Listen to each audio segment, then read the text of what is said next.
Once again, Donald Trump's presidency is being dominated not by his policies in the White House, but what he did many years ago with Jeffrey Epstein. Today, a fresh tranche of millions of new documents were released by the Department of Justice. Today, we are producing more than 3 million pages, including more than 2,000 videos and 180,000 images. To the extent that there's frustration, I understand where that comes from, just from what we know about Mr. Epstein. I hope that the work that the men and women within this department have done over the past 2 months hopefully is able to bring closure. Today in the Oval Office, Donald Trump wasn't asked about the Epstein files. Who are you with? As he tried to steer the narrative onto other subjects. But he was clearly in a combative mood. You're a loud person, very loud. Let somebody else have a chance. President Trump's name is mentioned more than 3,000 times in this latest cache of documents. But despite some extremely lurid allegations, the Department of Justice is claiming many are completely unsubstantiated. In a statement, the DOJ says some of the documents contain untrue and sensationalist claims against President Trump that were submitted to the FBI right before the 2020 election. To be clear, the claims are unfounded and false, and if they have a shred of credibility, they certainly would have been weaponized against President Trump already. As well as damaging allegations about President Trump's knowledge of Epstein's paedophilia, there are other individuals who were also mentioned in the files. This email exchange between Epstein and the husband of the former British ambassador Peter Mandelson details a loan of £10,000 so Ronaldo Avila da Silva could train as an osteopath. In a statement, Peter Mandelson says, "I was wrong to believe Epstein following his conviction and to continue my association with him afterwards. I apologise unequivocally for doing so to the women and girls who suffered."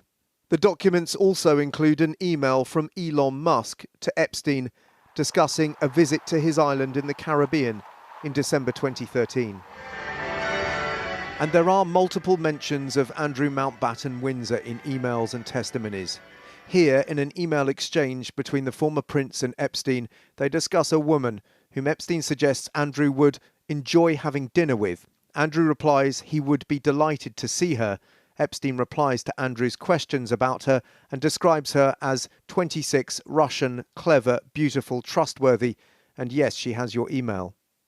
This email from Epstein to the Microsoft founder Bill Gates, after he tried to distance himself from Epstein, mentions that Gates implored Epstein to delete emails regarding an STD, sexually transmitted disease, and mentions Gates' request that Epstein provide him antibiotics that he could surreptitiously give to Melinda, Bill Gates' then wife. Tonight, Epstein survivors are demanding further transparency. I think at this moment in time, I'm not satisfied because prior to this, there was only 1% of the files that were released. And with this new 3 million documents that have been released, I don't believe it's got to be less than 5% still, which is incredibly embarrassing for the president to sign this bill in November, and we still haven't released not even half of what we need to see. Tonight, the Democrats claimed the White House is actively involved in burying the evidence by refusing to release all the material they hold. It's completely outrageous. It's crazy that they've released now what they're claiming 50% of the files, and they've said now that they're not releasing any more. And this continues to be a White House cover-up.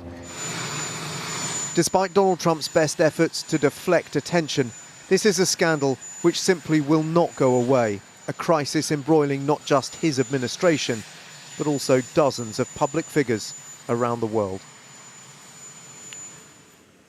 And we can speak to Dan in Washington. So Dan, what has been the reaction there to the release of these files?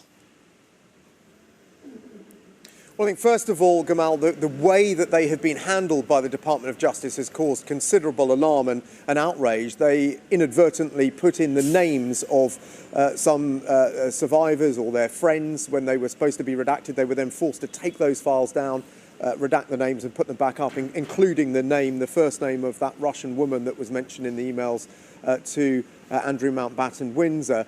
We've also had some reaction tonight from Bill Gates' spokesperson. He described the claims as being from a proven and disgruntled liar that are absolutely absurd and completely false. The statement goes on to say that they show the lengths that Epstein would go to entrap and defame. And the Department of Justice says these pages are all that will now be released. So is this the end of the matter?